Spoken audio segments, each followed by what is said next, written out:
everyone, and welcome to Growing Together, a gardening podcast with me, John Lamb, and Don Kinsler, a lifelong gardener and the North Dakota State University Extension horticulturist for Cass County. Don, how are you doing today? I'm doing well. I'm enjoying the sunshine. You know, the sun is getting heat, and I'm enjoying it. Boy, here we are. We're halfway through February, and it feels like we're halfway through March.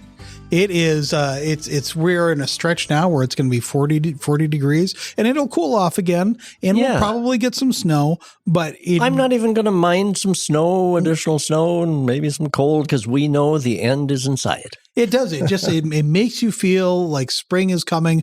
Maybe not right around the corner, but it is coming. It is. Hey, and I started my begonia seeds. Okay. My onion seeds that I start for plants, they just came, so I need to get those going because they need to be started in February here. So yes, and the geraniums under lights are blooming. Oh, wow. The first part of March, I'll cut them back. But yes, I think even the plants, even though they're down in the basement, I think the plants detect spring coming. Yeah, so you're not just feeling spring, you're seeing it. I am seeing it. Well, that's great. Well, that's one thing we're going to talk about today is getting ready for spring, getting ready for gardening, is how to plan your garden. How to go about making sure you've got a good, successful plan to follow through with this year in your garden. You know, that's a good late winter project is to kind of think ahead, planning ahead. Plus it gives us something to do until we can actually be out there. But yeah, it's kind of fun. I love it, that mental exercise of planning ahead, because I can see it all in my head. So it's a good idea to this planning. Is something that Sam and I were going to do this weekend. We were actually supposed to do it a couple weekends ago, but it didn't work out. So we're just going to go out for coffee, have a nice little coffee, maybe a little treat, and we're going to talk about our garden. We're going to talk about what we want to do. Maybe we'll draw out, maybe we'll write up some plans, but just that idea of kind of making your plans, envisioning a path that you want going forward for your yard and garden. And that's what we're going to be talking about today. But first of all, you've got a letter from a listener. I do. Gloria wrote in saying, I've only been watering my hibiscus plant this winter. When do I start pushing it with fertilizer for spring and summer blooms? And thanks, Gloria, for writing. So it's interesting. Many people winter their hibiscus quite successfully. They're a nice tropical. Sometimes they're in kind of a tree form hibiscus. Usually they're reds and oranges and yellows and just beautiful, vibrant colors. And they make such a good patio or deck plant. Bloom all summer long. And of course, they can be brought indoors quite easily. Put in front of a patio window or a sliding glass door or something where they get good sunshine. But plants are smart. They detect the day length. So your hibiscus, Gloria, knows that it was wintertime. The short day lengths and stuff, they just kind of hunker down. And so those plants can detect that spring is coming. They know that the days are getting longer. They can sense that. They can feel that. And so they're getting pumped up and ready to go for spring. And so, yes, you were wise to just simply water it as it needed during the wintertime. But now, as it's getting ready to grow, now is the time to do the fertilizing. So starting end of February or 1st of March, I always keep March 1st as kind of the kickoff to start fertilizing. A good water-soluble type, follow the directions as to the amount, but every 2 to 4 weeks. You could do it every 2 weeks, but at least every once a month, starting March 1st, give it that water-soluble fertilizer. And as the day length increases and as your hibiscus knows it's time to wake up and get going for spring, that extra nutrition will give it the support, the food support that it needs to really burst forth. At the same time, around March 1st, is a good time to do some pruning. If it had some kind of wimpy winter growth, cut that back. If the hibiscus needs some training, if it got a little lopsided or something, you can cut the woody stems back by probably half even. And the increased day length plus your fertilizer is going to get a flush of healthy new growth. And that healthy new growth is what will coax the blossoms to come out much better than if you just left alone. Oh, also, I should mention, if that hibiscus has been in the same pot for a year or so, because maybe it was just brought in the fall, it was in that same pot, now would be a good time, March 1st, to repot it into some fresh soil as well. Before you start feeding it, before you start with the fertilizer. Yeah, exactly. Okay. Yep. So I'd probably repot it, prune it back, and then start your fertilizer regimen. Are hibiscus, are they heavy feeders? They are. Okay. They're heavy feeders. Yeah, I love that term, heavy feeders, meaning plants that respond to fertilizer quite well. With the extra food, they'll produce all the more blossoms. I was just wondering if, in general, if March is a good time for plants that you've brought inside to start March 1st, start thinking about fertilizing them? Exactly. The geraniums that I overwinter, I mentioned right now they're blooming and they're a very nice, healthy, but March 1st, I will start cutting them back, the geraniums, by at least half. I'll cut them back, because that will get rid of the winter growth that's maybe a little weaker. And even though they're under lights in my basement, it seems like geraniums just kind of tell. I think they can sense somehow that spring is in the air. But anyway, I get rid of that winter growth and the winter blossoms, cut them back March 1st, and start fertilizing also. So that will help promote that by May, you'll have a good, healthy, husky plant. And so the same with Gloria, your hibiscus, is by pruning it back, repotting if it needed, fertilizing.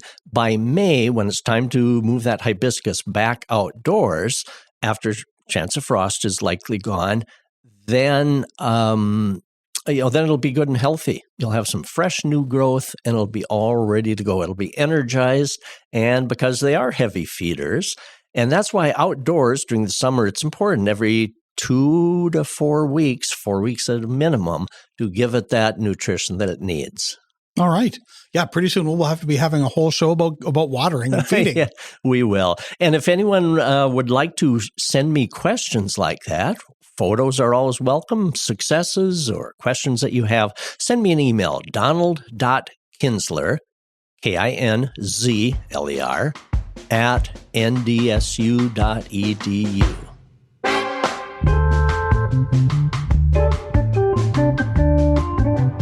Well, I mean, pretty soon all of us will have something to look forward to out in the garden, things coming up. But let's talk about how we get there. Let's talk about how to plant a garden. And how do you, so you've been gardening for quite a long time. How do you go about planting? You've got a very big yard. You've got a lot of sun. You could probably do just about anything you want within our zone. How do you go about deciding what you want to do this year? I don't do as much planning on paper as I maybe should or I would like to. So a lot of the planning happens in my head. And it's fun. It's almost like gardening in the theater of your mind. At some point, the depths of winter or even as spring is approaching here, I enjoy thinking and planning and kind of visually in my head going around the yard and thinking what I'd like to do differently, what I'd like to add. But, the problem with keeping all that in your head is I tend to forget. And right. So I am going to write it down on paper. I'm going to take your example, John, and I'm going to actually write down on paper some of the things that I want, so that when it comes time, I'll kind of have a checklist. Do you have a map of your yard or of certain parts of your yard? I have maps of the different like planting beds. Yeah. Okay. Such as each of the perennial beds. I do have maps. So you've got those. a good start on it. Yeah, I've got a good start. And so I would like to do kind of a to-do list for each of the areas. So that's my goal. And you've inspired me now. I'm actually going to get that done. I'm going to put, maybe even this weekend, I'm going to start putting, because I like to check things off as I get them done. Yep. And so I'm going to take these random ideas out of my head and actually get them down on paper. That's a good idea. And again, I like it as kind of a good midwinter, late winter weekend activity.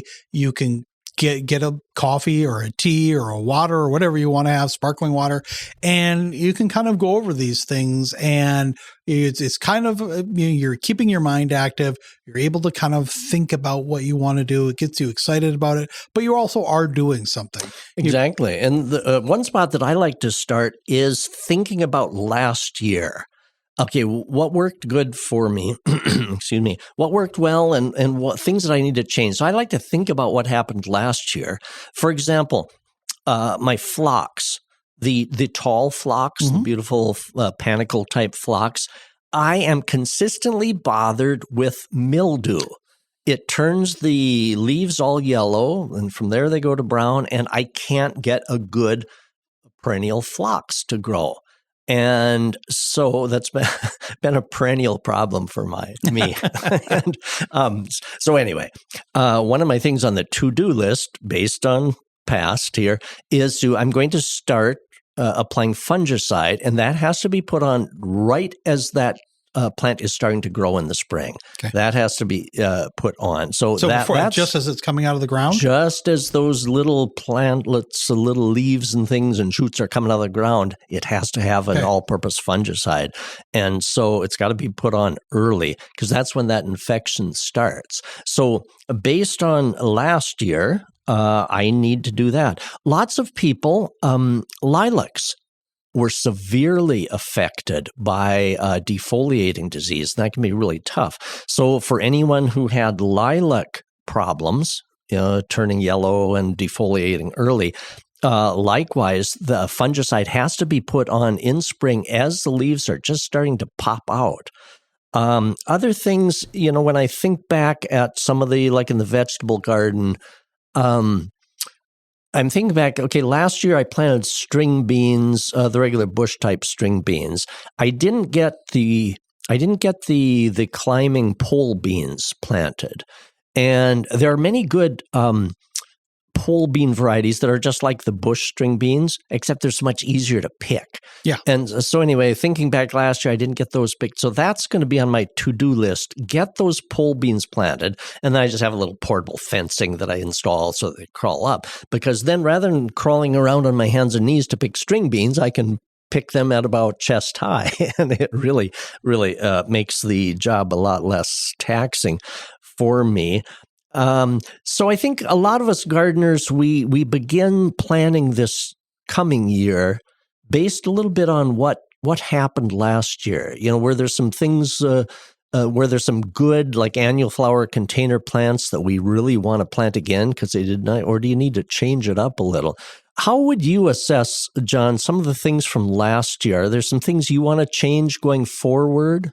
Well, just talking about the vegetable garden is one thing that we did. We had, we're relatively new in our vegetable garden. In fact, last year was the first year I fenced it off to keep the dogs out, and we've got 3 raised beds back there and another one that we could also use. So, I'm not sure if we talked about maybe we would we would shift how the beds are oriented. But one of the big things is that we overplanted tomatoes in one area, so they just kind of grew into a big mass. And then also we did we made a mistake about, not even a mistake, it worked, but we grew delicata squash upwards. We put those in a cage and it worked, but it was nice in a way because they were easy to pick. Right. They were at eye level, but it became a lot of weight on that cage. So things like that, we're kind of still trying to figure out. So when it comes to things that worked like that, maybe we'll do the beans in another part of the garden in another bed, just thinking about like what plants should grow together, be neighboring, and which ones should be maybe apart, or we're going to need more space, things like that to consider. And it's interesting thinking back on how last year was, then it really helps me plan ahead some of my goals for this coming year. One of my goals is always to have some curb appeal, as people drive past our street. When we moved our house onto its current location, one of the things that I wanted to make sure was that we had flower beds and things out in the front yard. Because I wanted to make sure that things that people driving by or walking by could enjoy some of the things that I'm enjoying too. And so I'm always planning ahead to see, okay, what can I plant that not only I'll enjoy looking at, but other people might enjoy too. Maybe it's some new varieties. And that's why sometimes I'm in a little bit of a predicament. Okay, if there's a brand new variety, I try that out there? Or what if it fails? I don't want myself or anybody else to look at this kind of such a high profile space. Yeah. Yeah. And so I'm always kind of hesitant. Do I try some new things? Because maybe they'd be really awesome. But one of my goals then in planning for this coming year is to have a spot where I can kind of try some of the especially new things. And if it performs really well, then I'll kind of move that the following year into a place more visible. It's like a test garden. Yeah, exactly. Or if it flops, then we won't have to look at it all season long. It can be somewhere where it's a little less conspicuous. One of my goals for the upcoming season, based on last year's season, is, of course, always weed control. Yeah. Last year, I tried a few more pre-emergent herbicides. The most common one we see is preen. It's put down on clean soil, watered in to activate, and then it prevents many weed types from growing. And I've had purslane problems, that low-growing mat type weed. And where I used preen, I used a generic form of preen. The active ingredient is called trifluralin. And you can buy other, larger quantities of it too. And so I used that, followed the label directions, and it really helped cut down on the weeding in some of the areas. Of course, it's not for use generally in vegetable gardens. It can be used on some vegetables, but you have to follow the label. But on annual flowers and perennial flowers, it did cut down on the sprouting weeds. That will not control weeds that are coming back from an established root system. So it doesn't prevent dandelions or thistle from popping up from their roots. But it cuts down on the annual weeds like purslane. And so based on last year's success, I'm going to repeat that again. I'm going to use some pre-emergence in areas. And, again, as we're planning ahead for this coming year, the growing season, it's kind of fun to eye up your area.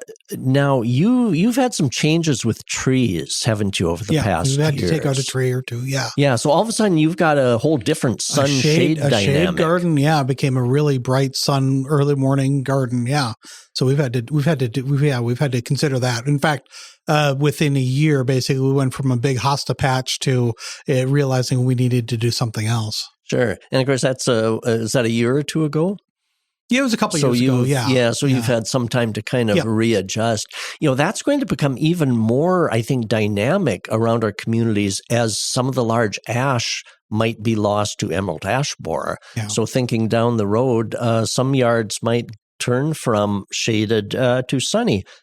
If you think at the good, look at some positives. There are some positives. So all of a sudden you've got more space for maybe vegetables or high sun things. And so it's kind of interesting to eye up your areas. And of course, I'm always trying to improve our heavy clay soil, just continually. So that's a goal of mine, is to continue improving. And of course, organic matter, compost, peat moss, well-rotted manure that hasn't been tainted with any chemicals or anything or herbicides.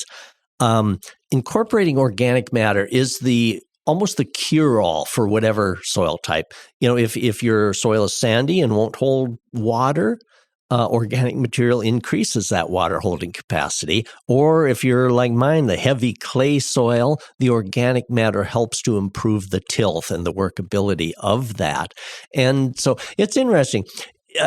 I don't think a soil type is ever finished working with, because, for example, clay soil tends to bind up some of that organic as it decomposes, and so I've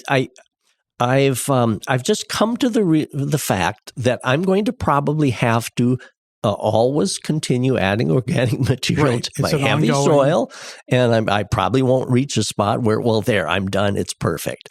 So that's okay. That organic material releases nutrients, and so anyway, that's always on my mind. Sometimes it's interesting too, the little. Sometimes the little things around your yard and garden. One of my goals for this next year is to get better hoses and better hose situations. So I'm maybe not having to drag them quite as far, or just somehow make, I don't have a watering system in our in our yard, but maybe in each flower bed, maybe have a hose coiled up so that I can drag it from here to that and then connect it up there. So anyway, I'm going to try to work on a little easier, less cumbersome hose situation for the different areas in our yard. We got a retractable hose for our backyard years ago, and we liked it. The problem is that where the spigot was, we hung it next to that, but that was still a ways and around kind of a corner to get to where a lot of our area was that we were growing a lot of our beds. And so that one eventually, after a couple of years, kind of broke down. It was a cheaper one.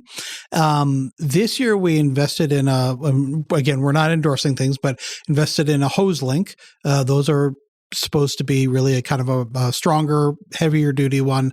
But we're going to keep the spigot where it is, but from where the spigot is, we are going to move where their hose reel will be towards the back of the house so that it doesn't have to go around a corner. And then we'll run a connecting hose to that so that when we just pull it out, we're just kind of pulling it in a straight line, and it'll retract in theory easier, and it won't have to get banged up. And that's one thing I will say is that it's not maybe it's not a need, but if you're somebody who gets frustrated from having to recoil a hose all the time, and you're tempted just to kind of coil it up and leave it on the ground and it gets muddy, hose links or not hose links, but retractable hoses are, I would say, it's an investment because they're a couple $100 maybe, but it's something to consider.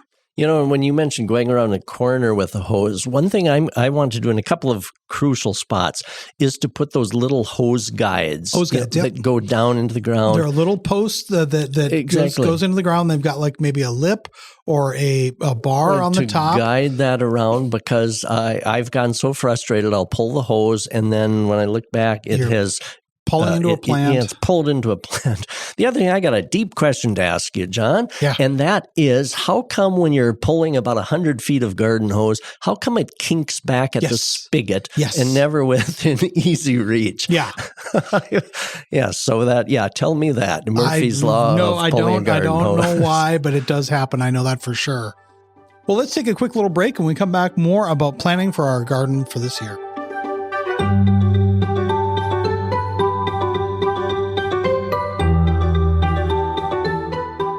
Get 6 months of local news for just $2.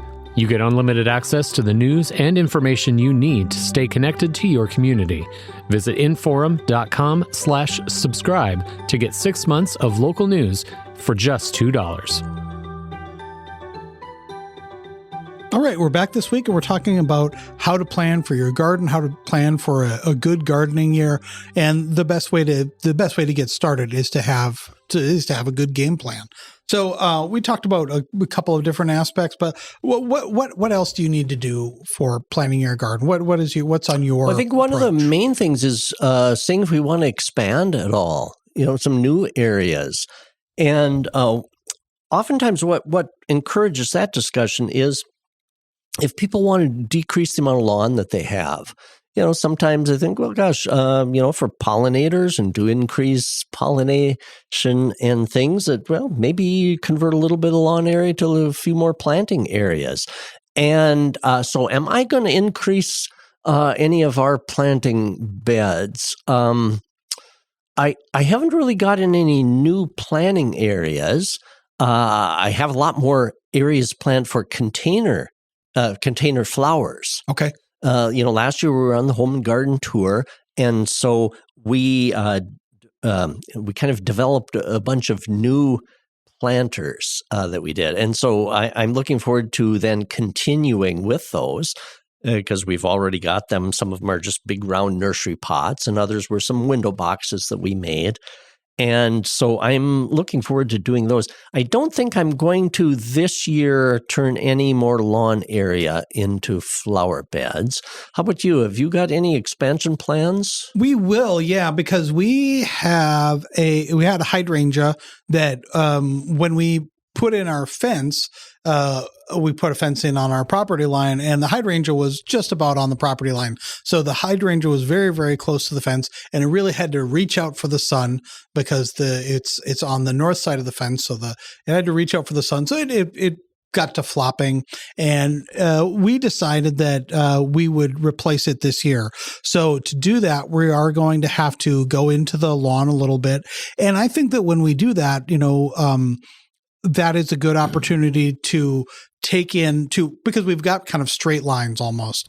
And so I've been wanting to do maybe some to maybe curve that a little bit to make it a little bit more of a flow. Nice idea. Yeah. And so I think we'll do that. Plus, like I was talking earlier about putting in a fence to break off from the vegetable garden from the rest of the yard so the dogs wouldn't get back there. In front of that fence, I think we're going to take about a foot of lawn space there and use that as a place to grow some things too, so that we'll have a little bit. Those things will be in full sun, and so we'll have a little bit more space there. So we will be taking up a little more lawn space. Our backyard was never really terribly big for lawn space, but to do a little bit more of that, I'm really looking forward to that and to seeing what Sam and I come up with to plant in those spaces. And with our vegetable garden, instead of expanding, and I don't want to do any less vegetable gardening, but I might switch up a little bit. The other day, Mary mentioned to me that maybe we don't need to raise quite as many potatoes as we do, although we give to family and we give to everyone that we can. Oh, okay, well let's start here. It's the middle of February. How many potatoes do you have left? Probably, I bet we've still got 3/4 of the potatoes left, even though we still do have 2 college-age boys at home that have supper with us. And but I bet if I measure them, we probably still have 3/4 left. They're holding well, but yes. So I probably don't need to plant quite as many potatoes. But I like growing things. But now we've got a couple of grandkids that are just at the perfect age 5 and 8. That they love to watch pumpkins grow. Okay. So maybe I'm going to take a little bit of that potato growing space and let's do some more pumpkins because we can invite them over, help us plant pumpkins, and then we can watch those grow. So I'm not really going to tuck in my horns at all. I might just kind of switch things, devote some space a little bit differently to it. And other things, even though I may be not going to expand some of the areas, I am going to pull out some stuff, especially some perennial flowers that just haven't done well for us and maybe expand. I want to plant more of those summerific winter hardy hibiscus. Okay. The ones that get the size of the dinner plates. Yes. They're a little bit maybe borderline, but boy, when they bloom, they bloom. And also, we talked about planting amaryllis in a flower bed, the amaryllis bulbs. Mm-hmm. And Sandra, who's going to be scheduled to be on our podcast next week, she did get some of those after Christmas special on the amaryllis, and she actually gave me some of those because I didn't make it out to do my after Christmas shopping, and so I'm going to plant some of those in amongst some of the perennials. Okay, so I'm looking forward to that because then, with a little luck, they'll bloom in the they're blooming now. I don't know if they'll re-energize enough to bloom this year. But anyway, even if they don't bloom this year, I'll be able to winter them and have them bloom in the summer next year. Yeah. So anyway, I'm switching things up a little bit. I want to plant more aronia shrubs. Okay. Because our one aronia shrub yields so much fruit that I want more of that. Yeah, because it freezes so well. I'm enjoying aronia berries, and they're so healthy for a person. So I want to plant at least one more aronia shrub. And in our apple trees, I think I maybe mentioned on a podcast that I let a young apple tree fruit earlier than it should have. Okay. You should, the average bearing fruit age of an apple tree is 5 to 7 years. Okay, this apple tree was only 3 years, but the fruit set was amazing. Well, that fruit tree wasn't strong enough to support all that, And in about August, it's split down the middle with this load. So I need to get a new apple tree because that one did it totally split the trunk down the middle. Half the fruit crop went one way, half went the other way, and there went the apple tree. So no wonder why it's recommended. Experience is the best teacher. Yes. Now it re-emphasized to me that, yes, there's a reason for that recommendation. So I got a new an apple tree that I got to go shopping for. That's good. And so that's I'm kind of replacing some of the things that I need to replace. And I hope that we'll have a good winter survival rate on our perennials so that then things will come back. And other things that I want to do, in like the Red River Valley, things don't drain well. The soil's heavy and it's flat. And so on some of the beds, if I'm planting new things, some of the perennial beds, I might try to mound some of them up just slightly. When I'm planting new things, I might try to mound them up a little, sometimes just a number of inches higher when everything's so tabletop flat. Just a few inches higher can shed water away from some of these perennials. And on almost all perennials, when you read the tag, it always well-drained soil, well-drained soil. Very few perennials say they like a heavy muck type soil. And so as I'm kind of changing things up, I'm going to try to raise the elevation a little bit as well. That's a good approach. All right, let's take another quick break. When we come back, more with the gardening planning.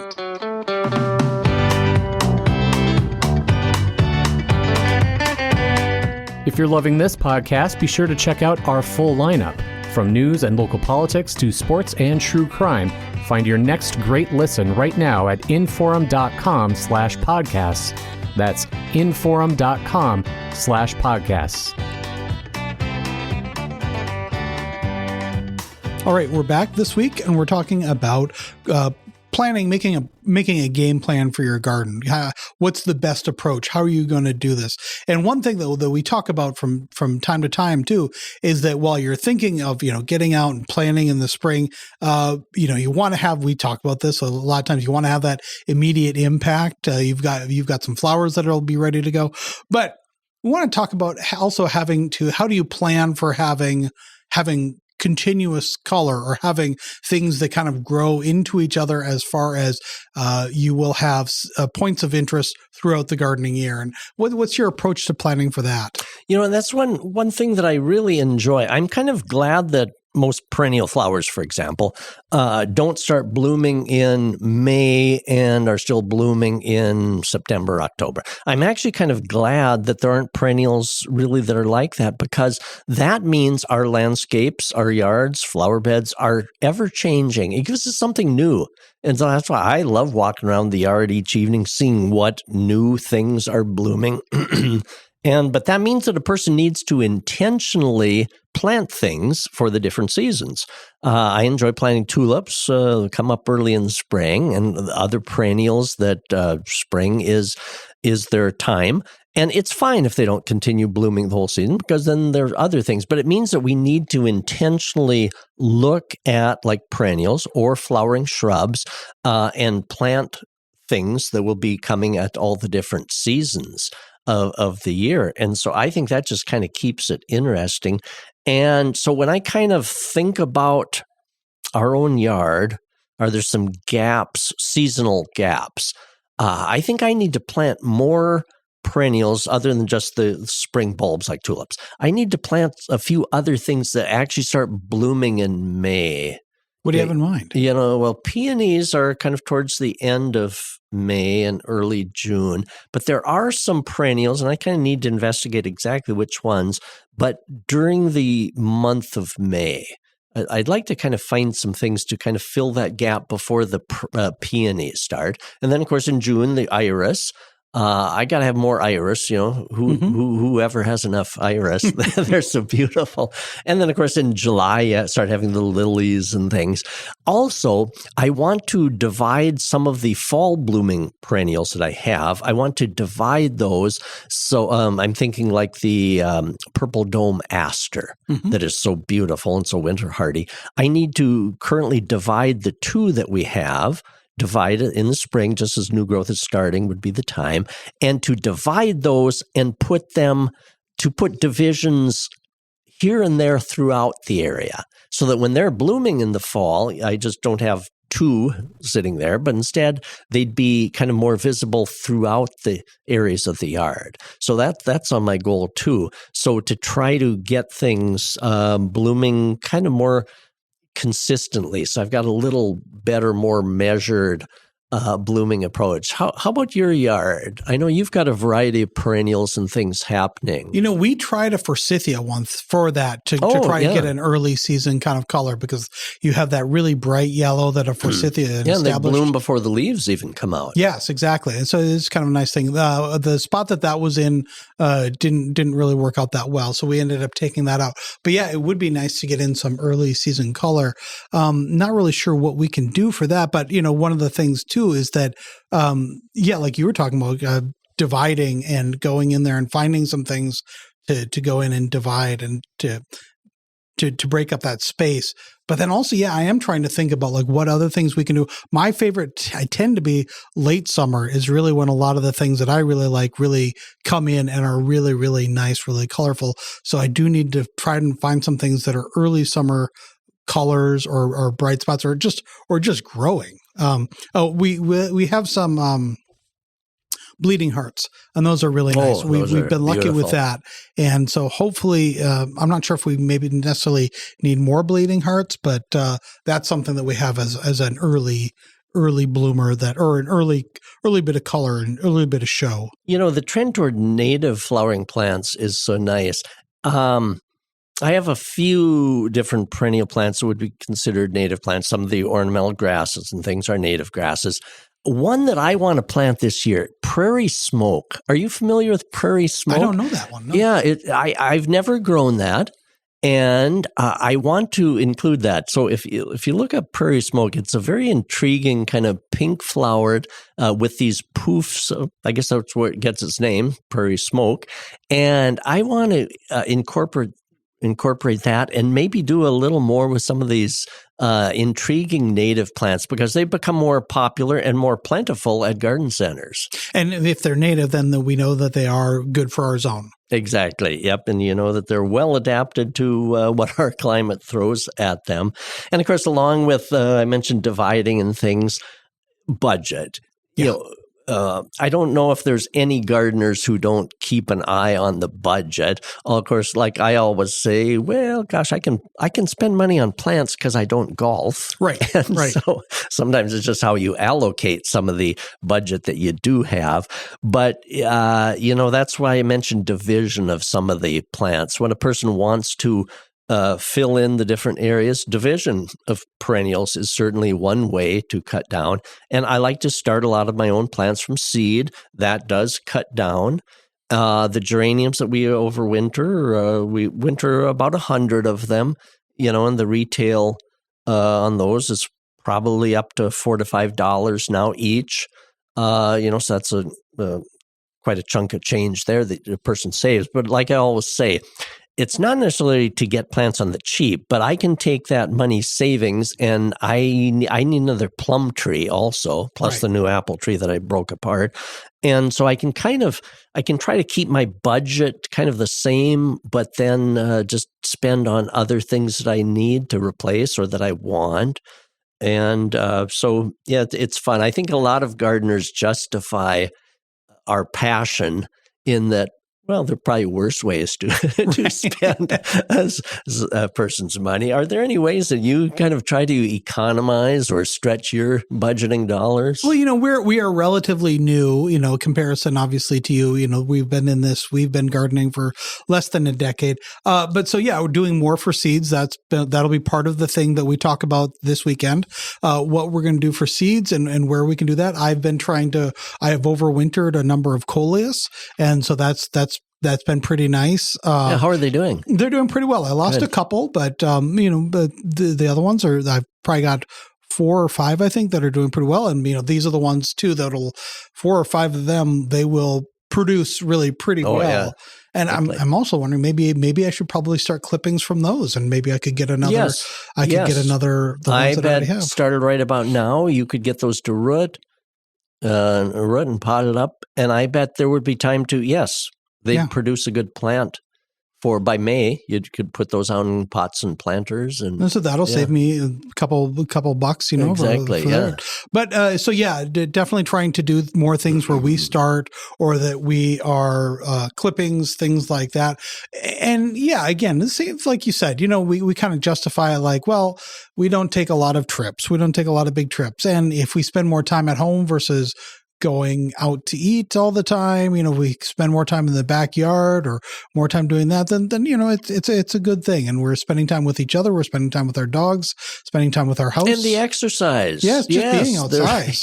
And the exercise. That good exercise, a person, you could pay good money to be doing that type of exercising and things. So a person, I just came to mind too, that I'm saving money. Another benefit there. Without a gym there. Membership. Exactly. Yeah, that's worth a gym membership right there, being out in the garden. And I think the mental, the mental health aspect of being outside is so good, especially at times when things can be really pretty heavy and a lot of things going on in the world. It's kind of nice to have your own little place, whether it's a balcony or whether it's a big backyard, or in my case, a small backyard. But the mental health aspect is, you can't put a price on that. Oh, absolutely. And as we're kind of thinking about and planning, I already get excited. This has already been mentally great for me to have this discussion. And as I'm kind of thinking about the coming growing season too, oftentimes we, in our mind, but probably better to write it down, is to kind of a gardening calendar, especially for those of us who enjoy starting seeds. So I mentioned starting seeds of onions, and the begonias need to be started in February, but there's a risk of starting things too early. If we jump the gun, things can just kind of get too tall and kind of languish indoors. So a couple of key points on the calendar as to when to start seeds indoors. March 1st for petunias. Okay. If you want to grow petunias, March 1st. About March 15th for marigolds. They're easy to start. And tomatoes. They're one of the favorite for people to start. Not until April 1st. Because they grow relatively fast. Right. And you probably won't be planting those out in the garden until sometime May 15th to May 30th. And so April 1st is the date to start tomatoes. And so, the garden calendar, boy, timing is so important. We've talked about crabgrass, and crabgrass preventer needs to go on about tax day of April 15th or so. And of course, when will the last frost be? A crystal ball. Yeah, when is that going to be? But generally, for things that would be killed by frost, a person's looking at planting things out sometime May 15th to the 25th. I kind of watch that period as to, is it a decent period, or does it look like it's going to be kind of chilly? Then I'll delay a little bit. So it's fun to already be starting to project ahead some of these calendar dates. One of my goals is to begin some of the vegetables planting that can take frost and chilly soil out in April. A person could get some peas and some radishes, even lettuce, spinach, plant a little earlier. I think I would like on some of those cool season crops to get them planted a little earlier. So again, thinking at the whole gardening calendar, and it doesn't hurt to kind of jot that down, and so we don't just keep it in our mind. So that whole, the timing of when tos is so important. in a garden planning. As we've mentioned before, John, it's fascinating as we approach a new gardening season. Sometimes you think of growing seasons as a cycle. Each year is a cycle. You go from spring, summer, fall, winter, then you're back to spring again. But gardening is not a cycle. You're never back to that same point again that you were a year ago. It really is a spiral. And hopefully it's an upward spiral and not a downward. But the upward spiral allows us to use what we learned last year, years before that. And each year you use that bank of knowledge. And so each year is going to be a little bit better. You're spiraling upward. Mm-hmm. You've returned back again to another spring growing season start.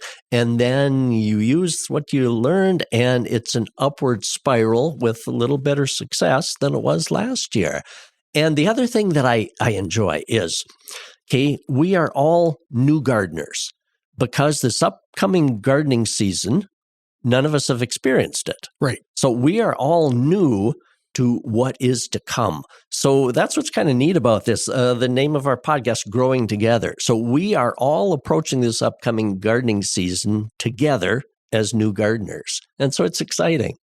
Yeah, it is. It really is. And just to be able to kind of track that along and to follow along. One thing I was kind of as a closing thing, one thing that you were talking about jotting down notes, and we started a couple of years ago a kind of a garden book that was when we would buy a plant, we would keep the tag, we would put it in the book. Idea. That's something I need to reestablish, and I need to be the one to do that. I was the one who kind of slacked on that, so I think you got me on a gardening journal. Now is the perfect time to start that for yourself, because you can have your plan in there. Then when you buy your plants, you can kind of keep notes of that and keep the tags in there, but then also take photographs throughout the year, maybe every 2 weeks or so. Just take photographs on your phone. And then that way you can kind of see and help remind you what places need a little bit more color, what places need a little bit more height, what places could you use a little bit more spring color in, early season color. So I have to be better about that. I like that idea. I bet I'm envisioning even a 3-ring binder, a journal, and then with some of those clear plastic in which you could insert the tags, because that's a great idea. I'm going to do that. Now would be the time before you get too busy outside. Right. Because currently a lot of my plant tags are in a shoebox. Yes. And ours are in a little pot. Yes. Yes. And so, instead of rifling through those to kind of find out where they are, that's a good idea. Now would be the time before a person gets busy outside planting. And then also it just kind of helps you formalize that's entertaining to me in itself, is getting ready for the upcoming season. All right. Well, if listeners have any good ideas of how they go about planning, or if you want to talk about your planning, or talk about anything gardening related, Don, what's the best way to reach you? Yep. Keep the cards and letters coming. It's great to hear from listeners. Send me an email, donald.kinsler, KINZLER, @ndsu.edu. All right. Well, it's great. Don, you have a good weekend. We'll see you next week. Yeah. Thank you, John. Thanks, everyone, for listening.